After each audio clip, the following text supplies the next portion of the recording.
Bowl champions, Eagles fans everywhere, this is for you. The 0-2 pitch, swing and a miss, struck him out. The Philadelphia Phillies are 2008 World Champions of Baseball. Good evening, everybody. Welcome back to another episode of the Phixated Podcast. I am your host, Mike Azzy, and I'm joined by a guy who, well, he's got the right sweatshirt on because I don't have the right hat on for this episode. Regz, I missed the mark. All the hats I have upstairs, I'm wearing the wrong one for this episode. I feel like this is going to be more of a different kind of recording night for us. So, I think it matches the theme in general. I don't know why I picked this sweatshirt. I didn't have a sweatshirt on most of the day, but I grabbed it just because it was like the next one in the rotation of hoodies that I wear almost on a daily basis. I mean, I love the hoodie I'm wearing. My concern is that this is a Phillies specific episode. And as a person who has, I don't know, countless Phillies hats. Yeah. Listen, I'm not saying grabbed you the couldn't. Eagles hat. Yeah, you could have had two down there with you probably. Yeah, and with Das Boot, I don't feel like climbing two sets of stairs to get to it. So have you not put in like a bell for Andrea to come help you? That's it's not how a it terrible goes. It's a terrible idea. That's a terrible idea. That is, you don't know. That's like tugging on Superman's cape, spitting into the wind. I know. That. I have too much respect for your lovely wife to think that was, to imply that was a serious suggestion. Although last Sunday, she was ready to wheel me around in a chair because I was not able to stand up at all. It was an insane night for us here at 135 Doreen Drive. I know that like the ankle thing and ankle injuries, we were talking about this before we recorded, but I probably twisted my ankle as bad as I've ever twisted it many years ago. Like probably a year and a half after Cole was born. So that's 8.5 years ago at this point, almost 9 years. Like we've talked about, I was playing basketball in the mornings for a little while. And I was a guy like playing basketball. I never twisted my ankle that badly. I might, maybe you do it a few times over the course of playing basketball and playing sports life, obviously. But there were guys that we'd had on the basketball team that would twist their ankle every 2 weeks. And I just was never that guy that got ankle issues. I had thumb problems. I broke this thumb 3 times, the same injury 3 times. But I still I wore high tops all the time. I wore ankle braces all the time. And I would get my ankles taped every practice, every game, just because I never wanted to deal with it. Like those guys would be out forever with ankle injuries. And then, of course, randomly playing pickup basketball, I come down on somebody's foot and dark purple the next day, shocked nothing's broken or there's no tendons, that, got ruptured or something. But like you said, can't put any weight on it for 4 days, dark purple for a week. And there are still mornings I wake up and when I put my foot down and take one step, my left ankle will just give. And I'd be like, shh. I'm like, damn it. Why is that still a thing? And then I'm just God, I'm old. If I got this acting up left ankle, that'll just be with me for the rest of my life. I do feel like hurting your ankles like biting your lip. Yeah. Once you do it, you can't stop doing it. I have done that one time. My issue as I got older became the hamstring, which is like the Trey Turner thing that concerns me because once I did it one time, it just never goes. Yeah. It just never goes away. Yeah. But I didn't turn it. I didn't step on anybody. I just woke up and was in a ton of pain. So, no idea, but Achilles tendonitis can, go somewhere and shove it because that's right. The most disappointing part of all of this is we were talking beforehand. For those of you that are longtime listeners of the show, we've done the Citizens Bank Park like upper deck golf, and this Saturday we're supposed to go, but I have to step out because I'm not able to come out of my boot until Sunday. So, you know, it's super disappointing and I'm like devastated. I was trying to figure out any way to still, go, but unfortunately, I don't know that would be a good idea for me to be Yeah, of hobbling course. around Citizens Bank Park swinging a golf club in a boot. And look, I'm gonna take the positive out of it that we are still good enough friends that we are disappointed when we don't get to see each other. It's not all the time, and obviously this podcast has been a huge help, in the continuation and enrichment of our friendship over these past couple of years. But obviously seeing your buddies in person and having a few beers and just having an experience like that, we've had a ton of fun with it the past few years. And so I think I'm going to take a positive. It speaks to, our relationship and how much we can be disappointed about it. And still, I feel for you. It sucks. Achilles tendonitis doesn't sound like fun, and clearly it is no fun. So never want my buddies to be hurt by any means. Shout out Phil. Hopefully he is on a swift recovery with his seemingly also ankle and foot problems that are going around. But yeah, man, I'll miss you as always. And we'll play some more golf over this year. My push to Regz was he listed like 3 people he was going to ask, and I was like, well, if all 3 of them are unable to attend, if I literally can't find anybody, I will let you know. And we'll still make a time out of it. You can hobble around with a beer and be fine. I absolutely would. And I'd probably find a way to take a shot or two with along the way. Boot on, I feel like what can it hurt? Yeah, you know what I mean. Well, the chances of me falling are very. That's you'll have to stand on the back part of the tee box. Yeah, that thing's pretty clunky. So you go sliding. Listen, and you can. Now we got a whole nother world of problems to. They have a little net there that would catch you. It'd be fine. We'd get you out of there. This is turning ugly. It'd make for a fun story for the podcast next week. We had to recover you from the net from the second deck of Citizens Bank Park. Well, listen, it might be a better memory than the one that I left this year with after game 2. So, well, there you go. Yeah, and mine after game 1. It's very possible. But hey, it's the GM meetings right now, not the winter meetings yet, but the GM meetings, and that means the offseason has officially started. It is upon us, and certainly an exciting time as Philly fans, because as I've said many times, this is the most unpredictable offseason that we've had in years, decades, maybe our lifetimes. A lot of stuff to talk about, to unravel. We're going to do our dream off season today. I've got 2 versions of it. One a tad more expensive than the other, and a couple of highlights from the GM meetings. Not a ton here, but a couple of things. The first that you hear coming out is that Dave and Nick have had conversations, and that it really sounds like we are heading toward a mutual departure here, one way or another.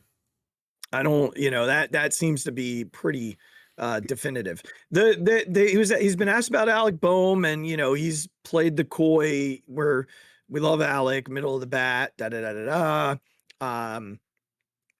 definitely not buying it. And the last part being, this is a season where, or an off season where there are a lot of teams looking for outfielders. So if you're a team that has outfield depth, then this is a year to kind of dig into that and make some trades. And the Phillies actually do have outfield depth. That was part of the problem last year. So, a guy like Brandon Marsh could be on the move. I've told you that I believe Justin Crawford could be on the move. We know Nick's going to be on the move. So I stick to, we might have a whole new outfield this year as we head into the 2026 season. But those are some high level takeaways from, just that we get to midweek here. Anything that you've heard or read that jump out to you before we get into the breakdown Yeah, of the offseason? I think the last two things are Dave has said he's talked to Bryce finally. They had a lengthy conversation. He didn't go into details of the conversation, but thank God. Like, this probably should have happened several weeks ago, but it's done now, and we can, put this to bed, I think, as a fan base. So that's good. And I think the second thing is Dave spoke a little bit about Harrison Bader, and that they sort of let his camp know, that there's interest from the Phillies side to bring him back, and that Harrison's camp has, said, look, Harrison loved his time there. That would be great, but he had one of his best seasons ever, and we got to test the market and see what's going on, which is perfectly fair. And should be something a guy, because he's 30 something, right? Is he 32, 33, something like that? I think he'll be 32 next year, Okay. like next season. So looking, maybe for one of your last big paydays, it's certainly his right and obligation to do so. So I think those are the last two things that I sort of read / have seen on Twitter in the past, maybe 24 hours. Yeah, the Bader thing was really interesting. A lot of overreaction to a guy making an Instagram post just thanking the city. Like, he is a free agent. It's not like he's on the roster and he's saying, peace out, Philly. Like, no, he was here. He's a free agent now. He's being a nice guy and making a nice post. I don't understand why everybody was all upset. I have no idea either.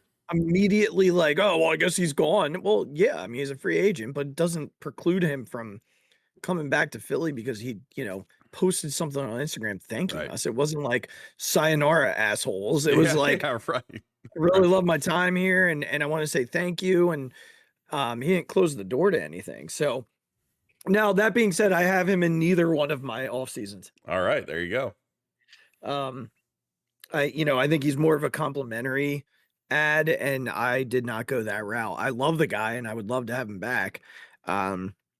But I do think he's probably going to get an offer that's maybe a little too rich for the Phillies blood.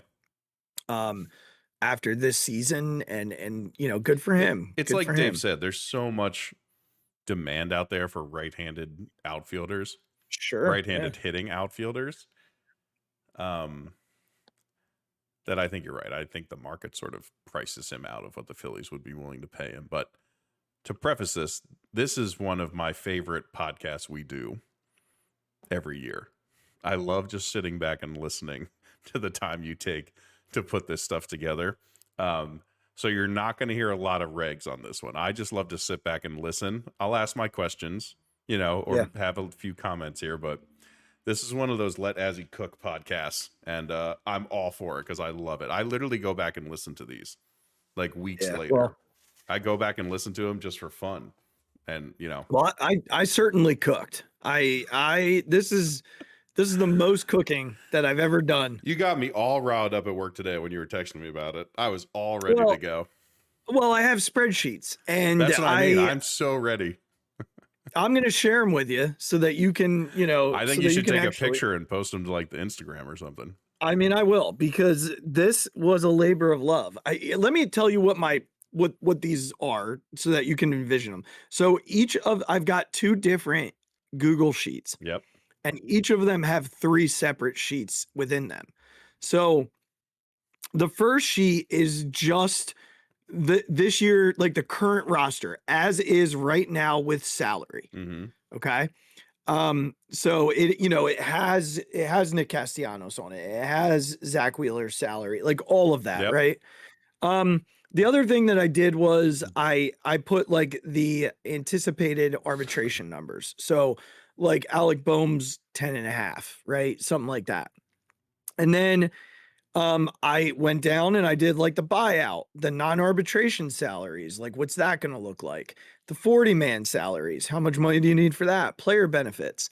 So I basically like ChatGPT'd all that just for like a general idea of what that would be. Mm-hmm. You can also find it on Sport Rack. I kind of use like a middle ground for both of them. And then I have trade proposals on sheet 1 as well.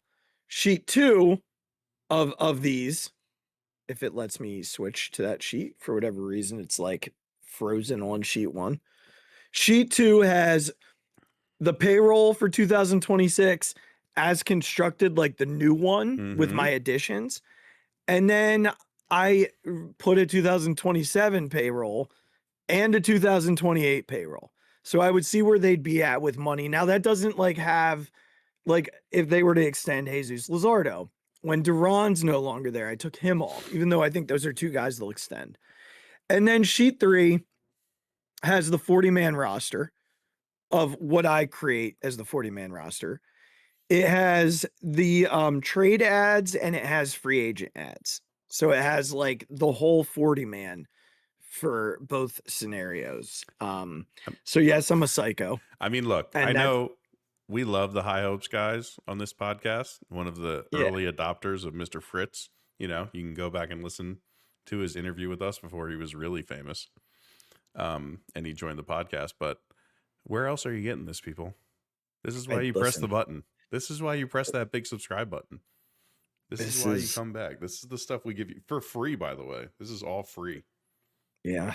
I mean, I'm just a psycho. Go buy some merch, please. All right. So maybe that's a t-shirt. I'm just a psycho. With 3 Google Sheets on the bottom of it. Me just holding a pen. Yeah. All right, let's dig in here. I will let you know when there's money involved. And we'll go that direction. All right. Oh, I'm so excited. So I what I want to do is I want to tell you that like this first trade goes for both off seasons. All right. I'll let you know when that happens because there are certain moves where I make in both off seasons. All right. So Nick Castellanos, first trade I made. Sent him to San Francisco for Joel Peguero, a right-handed relief pitcher. I have no idea who Joel Peguero is. It's a salary dump. A name on the list. But only $5 million could I save in that deal, unfortunately. Yeah. But you know, you still got to pay Nick $15 million to go away, which is fine. $5 million saved. Actually signs a reliever in one of these, or actually in both of these. So that's a good thing. And so we'll stick with the first version and then we'll go to the second one. So Alec Boehm, moving Alec Boehm and his $10.5 million in this version to Seattle for Yorger Bautista, number 11 prospect, left-handed outfielder with a ton of upside, good power, good speed, pretty good defender, and not a guy that has to immediately hit their 40-man roster, which is good because it sort of helps balance out another scenario, which I will get to here in a moment. So that's in version 1. So is Suarez only a rental for them? Yes. Got it. He's a free agent. Got it. Yeah, he's a free agent. So then in both of these next 2 trades exist in version 1 and 2. So Justin Crawford and James Talon, a very talented young arm in the Phillies organization, to Minnesota for Byron Buxton. And so Byron Buxton is on the team in both versions of this. I think he's the perfect ad. He's a 3-year, $45 million player. Like his AAV will be less than what I think Bader's AAV is going to be. I think Bader's going to get like 15 a year.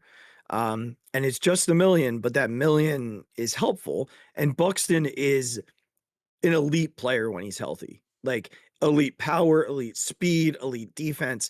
And I do believe the Phillies do a really nice job of keeping guys healthy, within the organization. So I would definitely take a risk on him. I've talked to you before about today, specifically about Justin Crawford. And I just get a vibe that they don't really believe in him entirely. And they have Dante Nori coming, and it's pretty much the same player. So I think Crawford can be the main piece of this deal, and get it done. Yeah. I think I've thought about this in the time since we were texting, and I saved it for the podcast. Do you think anything about Crawford's I know you said Nori's coming, but he's probably what, a year or two behind Crawford? Probably, I think a year and a half. Okay. So let's say a year and a half. There's a general narrative that like the Phillies have to try and get younger while also trying to keep this window open. And getting rid of Crawford changes the timeline, like you said, not by a huge amount, but like I bet a lot of fans will see, oh, you're trading a guy who's hit like 300 plus wherever he goes. A guy with this kind of pedigree, right? This name recognition, this, family lineage, whatever you want to call it. For a guy who Dante Nori has been playing well, and I think people like us know that and have heard, about him more and more. But how would you reply to the fact that, well, why would you get rid of a guy at this age has had this much success for a injury prone, yes, elite when healthy, no argument. And a guy that I think certainly could help this team win and win now, which is what you're still trying to do with this team. But what do you think about that sort of dichotomy of they're trying to get younger while also keeping the window of this team open? I think we're saying this all assuming that Schwarber and JT come back, because I think if those two aren't here, it's very different. But let's just go with the assumption that those two guys are back in this situation. So for me, it's, the biggest need is the guy hitting behind the guy. Yeah. Right. And so in my scenario, Buxton would be hitting cleanup for you. He's a 35 home run guy. I saw like the layover stuff. If he were at Citizens Bank, he would have hit 40 home runs last year. That's a huge deal, right? Yeah. And, I get it with Crawford. I think there's a lot of intrigue around him because of what he's done at the minor league level. I just, the more I look at the ground ball rate, the more that I look at he hasn't grown into that power yet. I know that he's continuing to grow into his body, but what is it, like a 57% ground ball rate? Like that's insane. And in Major League Baseball, like with the analytics the way they are now, it almost feels like they know exactly which blade of grass the ball's going to hit. Yeah. Right. So a lot of these ground balls aren't going to be base hits in the major leagues. I don't care how fast you are. It's elite defenders with elite analytics to back it up. And so there are a lot of times where we see a ball get hit 100 miles an hour, but it's right at a dude. Yeah. And so for me, it's like, it goes back to the age old thing of give me the proven guy. Like, give me the proven guy. And we don't even know what position Justin Crawford plays. Yeah. We don't know if he's a center fielder. We don't know if he's a left fielder. He's not corner outfielders typically hit for some power. He doesn't have power, right? So I'm good on the youth side, especially when you hear like version 2 of this. There's plenty of youth. What? And you can withhold Nori for another year. He's going to start the year in Reading this year. Yeah. He already got a taste of Reading last year. So if he plays really well at Reading, he could be in AAA by, June, and he's going to be 22 in 2027. Yeah. So like, could be a real quick turnaround. Yeah, so I think for me, it's really just fair.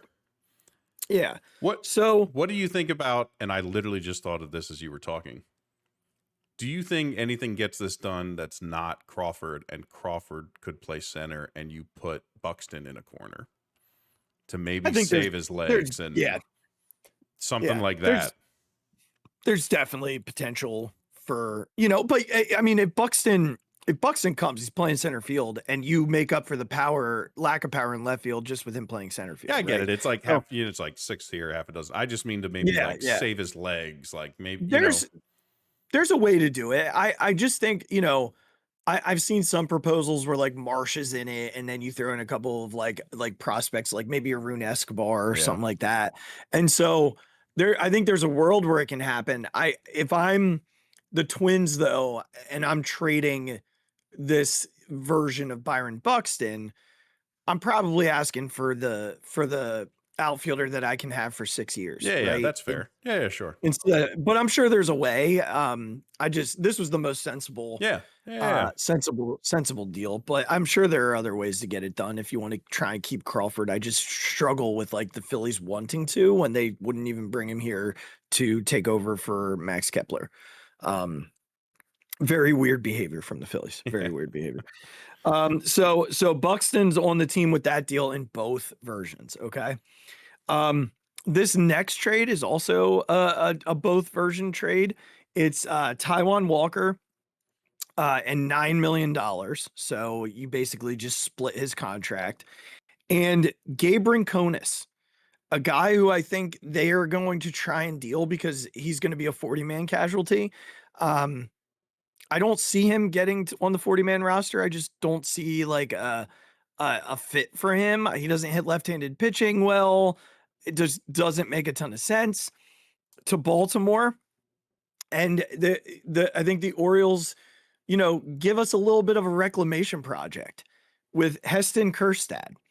Okay. A bat that I really, really liked in the minors, a guy that is still very young. He's 25 years old.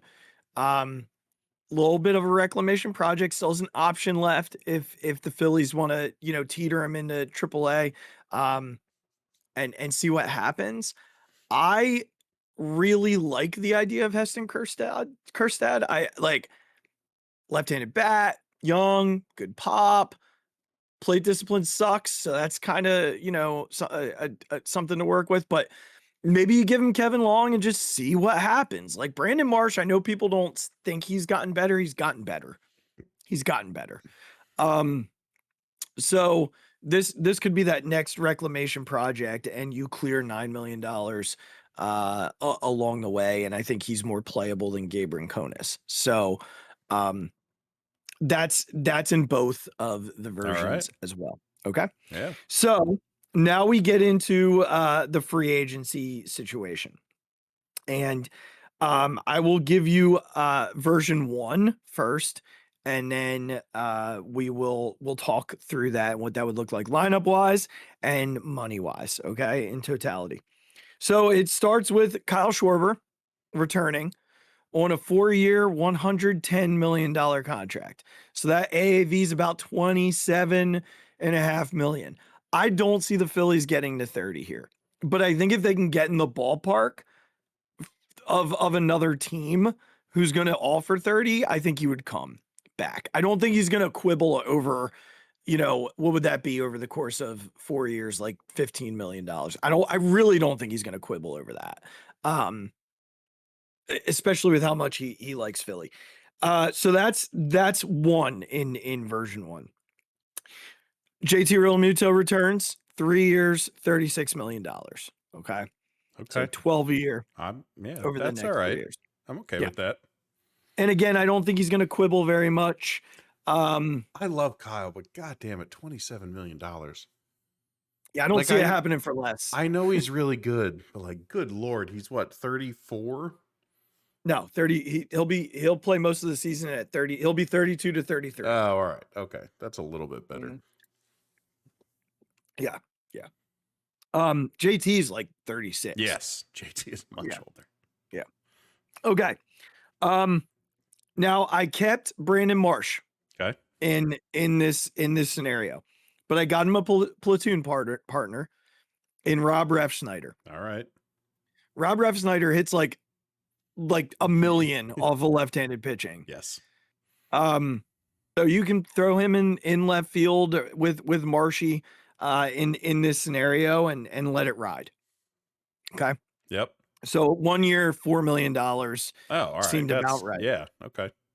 Yeah. I mean, he's never made more than $2.5 million. Yeah. So it felt about right. Okay. Next two moves are both bullpen arms, both free agent bullpen arms. One is a guy that I need him on our team because I watch him pitch against us and he gets everybody out. And he gets everybody out for everybody, but we never hit him ever. Right-handed reliever Tyler Rogers. God, I would love this so much.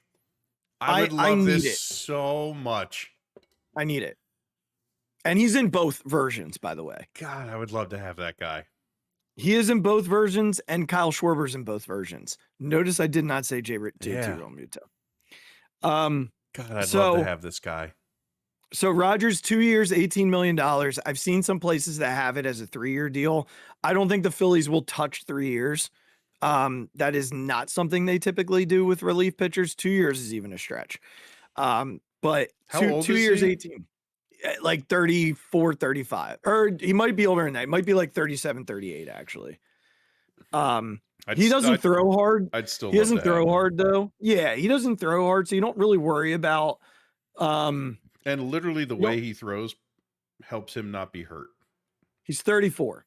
All right. Well, there you go. He'll be 35 in December. I read something today that his arm to ground is like not even 1.5 feet or something like that. I saw that same thing. I don't remember who said it. I maybe heard it on the Philly show. I think Zalecki brought it up. It's wild. Yeah. The Phillies like arm angle that's closest to that is Aaron Nola. Yeah, and it's like his like 5.5. Yeah. That's crazy. All right. And the last bullpen arm, I'm not saying the last player because we still have one more. The last bullpen arm is I feel like a lot of people are going to grunt and groan at me, but I really do believe that like Caleb Cotham can flip the script here and he'll come cheap.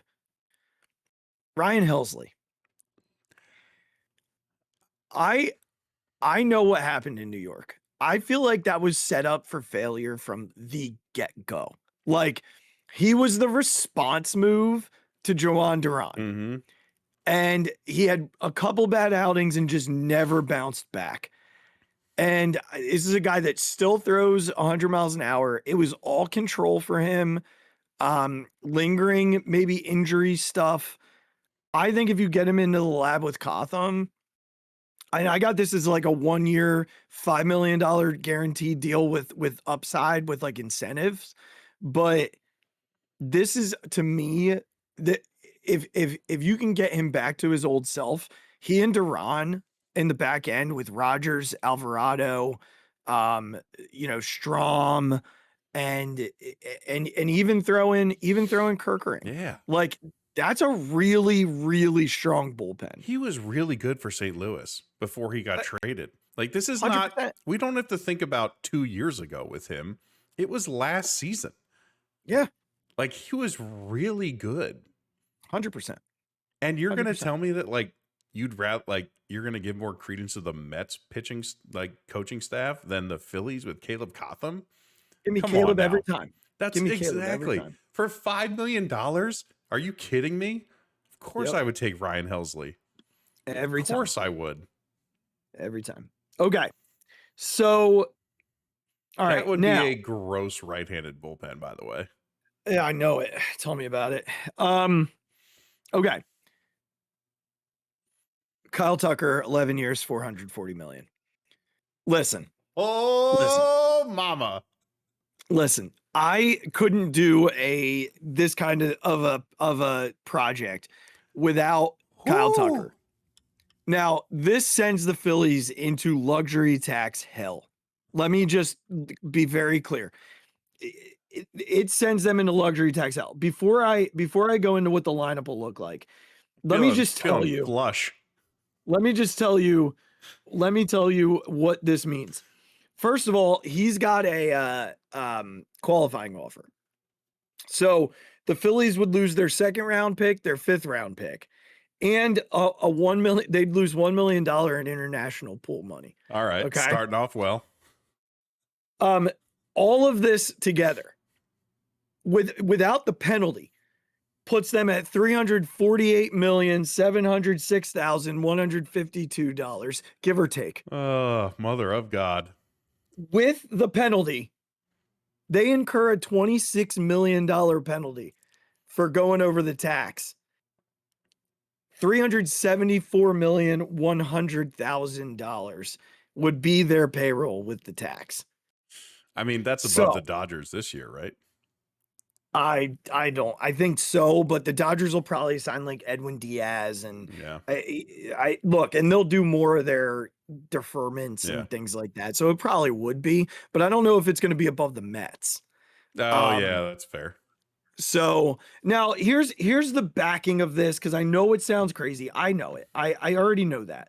But what I do want to remind people of is that after next season, like Nick's whole contract comes off next year. Taiwan's whole contract comes off next year. Alvarado and Strom are both gone after next year, right? The year after, no more Wheeler's $42 million. That's off the books, you know? There's a bunch more that I'm not like mentioning, but my point is this: you incur the penalty right now and move along. Yeah, 2 years from now, it's not a thing. 2 years from now, it's not a thing. Exactly.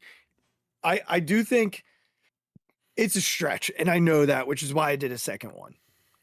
I want to hear the lineup at this point. All right. Well, let me give you the lineup because I did that too. Well, let me do this. Listen to this bullpen just real quickly because I think it's awesome. Alvarado, Banks, Strom. Yep. Kirkering, Rogers, Helsley, Duran, and I put Seth Johnson in because I love Seth Johnson. That's your bullpen. Your starters are Wheeler, Sanchez, Luzardo, Nola, Painter. Probably McGarry I have on the 40-man. They could add another like minor league arm and have that fluctuate a little bit. Who's the other Baltimore guy that got hurt? The other guy we got from Baltimore in that Soto trade. Chausse. Yeah. Yeah, he'll be back too. He had Tommy John, so he might not. Well, be no, back. not yet. That's a fair point. I forgot he had Tommy John's. But there are other guys like they have that Rang Hall guy, Gage Wood. Well, hopefully, that'd be awesome. Gene Cabrera. We'll probably get some opportunities. Hopefully, like we're gonna trade him, or like he'll be ready. Who? Gage Wood. Oh, that'll be ready by at some point this year. I thought you were like, we're getting rid of him for some reason. I'm like, what are you talking about? It's a big ask for him to be ready. Okay. Here's your lineup. And I did add the age next to it so that we know what the age looks like for this version. Okay. Yep. So Trey Turner will play most of this year at 32. Kyle Schwarber, 33. Bryce Harper, 33. Byron Buxton, 32. Kyle Tucker, 28. Can I just stop? Can I stop you there? Yeah. We're paying Kyle Tucker $440 million to bat fifth. Yeah. Okay. Continue. Well, where's he going to hit? Well, I guess you could hit him second and let Kyle hit fifth. Right. So, but you're paying Kyle $27.5 million to hit fifth. Someone's got to hit somewhere. Right. But I agree with you. I would actually, now that I think on it, I would probably let Tucker hit second. He's only 28, by the way. Yes. All right. Which is why he'll play most of this year, I think, at 29, but either way. JT Realmuto hitting sixth, 36 years old. Brandon Marsh, Rob Refsnyder, average age of 31, hitting seventh. Otto Kemp would have to play third base. All right. 27 years old, hitting eighth. And then Bryson Stott, 28 years old, hitting ninth. So your lineup: Turner, Tucker, Harper, Buxton, Schwarber, Realmuto, Marsh, Refsnyder, Kemp, Stott.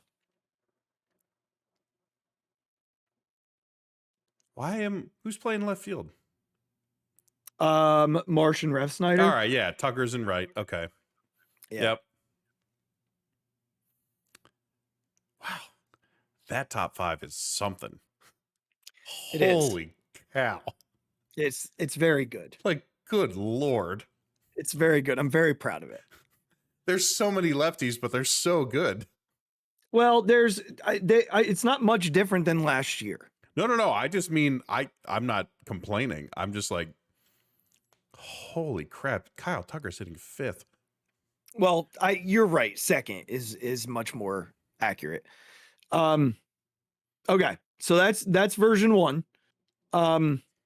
let me give you version 2 because there's a little change. I might need a cigarette before we get into version 2, but let's do it. I actually think version 2 is the one you're gonna need a cigarette for. Oh, buddy. I actually like version 2 better. I'm not gonna lie, and I spend like 50 million less in version 2.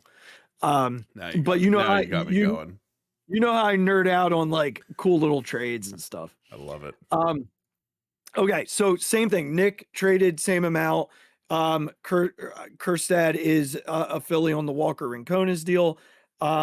Crawford, Talon, bring Buxton over. Bohm gets traded again, but this time he gets traded to Seattle for their top catching prospect, Harry Ford. He's a young catcher who is blocked by Cal Raleigh. Real good leadership traits, good bat. Not a great pitch framer, but don't really worry about that with ABS anymore. Yep. And would immediately step in to replace the missing JT Realmuto. And I feel like I've played as this guy in MLB The Show. Like I've heard of this guy. I'm a fan. So immediately becomes. What is his prospect number in that system? He is number 4 in their system. For Bohm, you think they would do that? They need a third baseman, and he's blocked. Like he's not coming to play for Cal Raleigh. How old is Cal Raleigh? I don't know. I don't know either. But I know that they did try to move this kid to left field to give some positional versatility. They started doing that last year. But he's blocked. Cal Raleigh is he's ready. 28 years old. Yeah, this kid's ready right now. 29 in 2 weeks. This kid's ready right now. So unless you're planning on moving Raleigh somewhere, which I don't think they're gonna do. This is now the Phillies might have to add something to it to sweeten the pot a little bit since Bohm's a free agent after this year. But I'd be more than happy to add to it to get this kid here to be the catcher for the next decade. It just made me feel really old that I saw Cal Raleigh's birth year was 1996. Oh, so many of these guys, dude. It made me feel really old. Really so quickly. Many. So many. All right. So in this version, Regz, we really dialed back a little bit. No JT, no Ref Snyder, no Tucker. All right. Okay. So Kyle Schwarber is back, 4 years, 110, same thing, right? Tyler Rogers is back. Helsley's back. Here's the main difference. Playing third base is Bo Bichette. Okay. 5 years, $160 million. All right.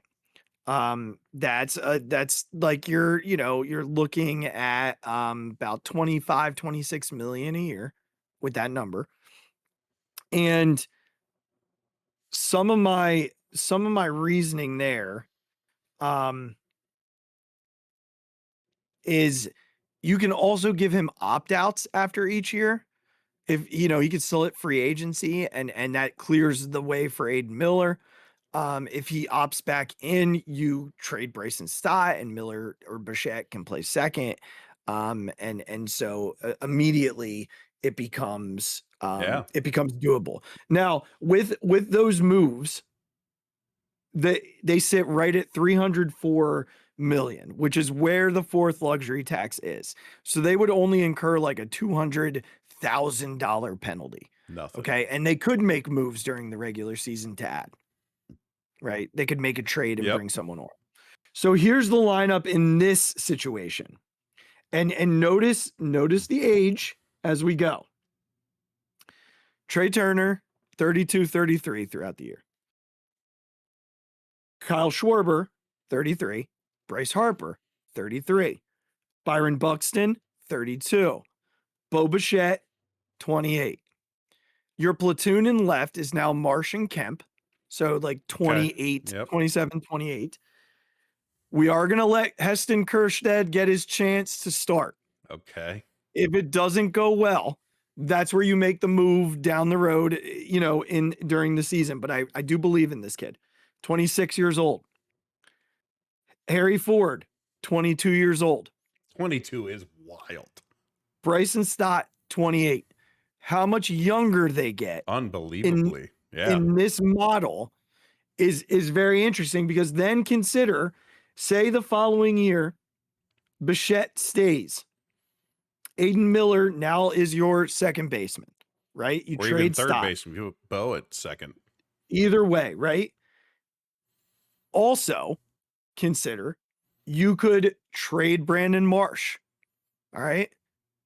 Your 2027 lineup could be Trey Turner playing his age 33, 34 year. Schwarber 34, Harper 34, Buxton 33, Bichette 29. Dante Nori is now your left fielder, 22. Harry Ford, 23. Heston Kjerstad, 27. Aiden Miller, 23.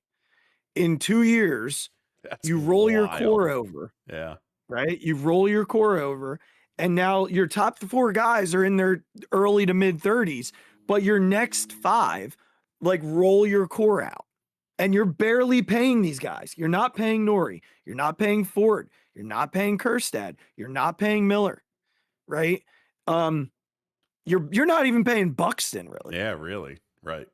So my obsession with version 2 is because of the youth that it provides. And maybe you don't get Kyle Tucker, you get the next year's best free agent, because you're not going to be paying some of these guys what Right. you might have been otherwise. And the Phillies will still have elite pitching. Yeah, right. Which is, important to note. Like, they're going to win games on the back of their arms anyway.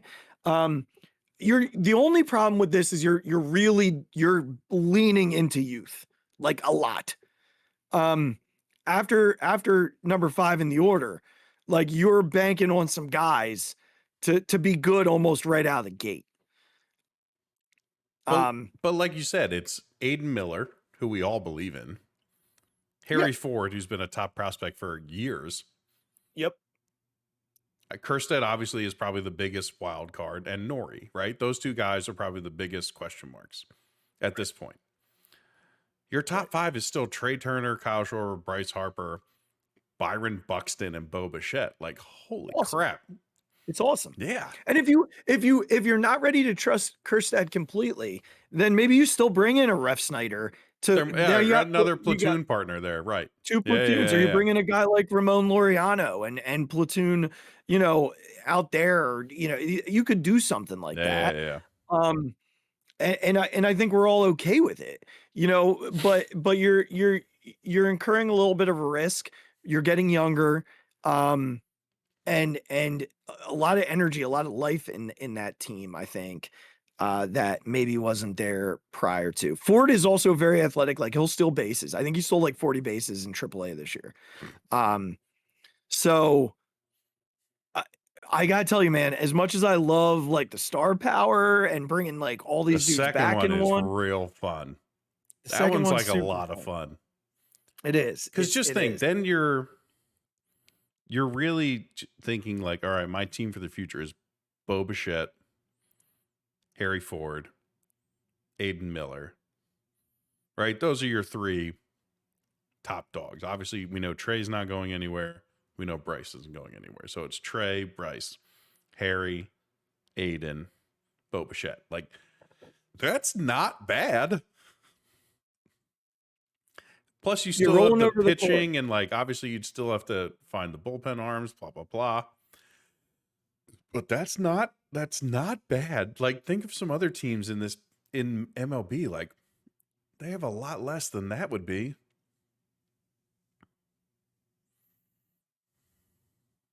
I went back and forth between Bregman and Bichette.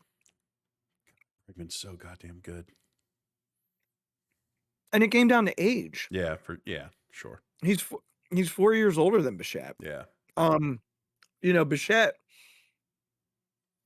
had 200 hits twice in his career already. And you saw some major swag from him in the postseason. He's got a ton of swag, man. Like, He really does. And I know the Blue Jays spend, so it wouldn't shock me if he was just right back there. Yeah, sure. But I do believe the Phillies, like, they need that right-handed bat. I think they would prefer to get 2 if they could. And you look at Buxton's deal, it's so cheap. It is. They've It's done wild. business. They've done business with the Twins twice now.